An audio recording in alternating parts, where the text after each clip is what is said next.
Iran Israel America యుద్ధం తాలూకా effect కనబడుతోంది.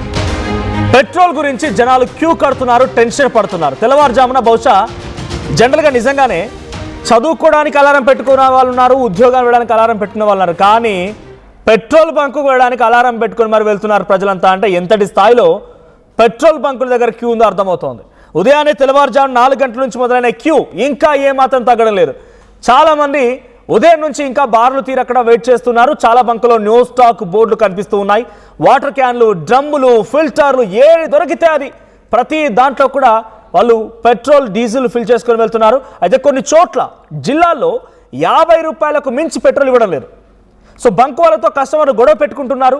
Petrol కావాల్సినంత స్టాక్ ఉందంటున్నారు డీలర్స్ అసోసియేషన్. సో నా చేతిలో లేఖ కూడా ఉంది, Telangana petrol and dealers association అని చెప్పి వాళ్ళకి అఫీషియల్ లెటర్ కూడా విడుదల చేశారు. ఆ లెటర్ ప్రకారంగా ఎక్కడ కూడా పెట్రోల్ కొరత లేదు. HP, Indian oil and Bharat ఈ 3 కార్పొరేషన్లకు సంబంధించి పెట్రోల్ సరఫరా ఎటువంటి ఇబ్బంది లేదు అనేది చాలా క్లియర్గా తెలంగాణ పెట్రోలియం డీలర్స్ అసోసియేషన్ చెప్తున్నమాట.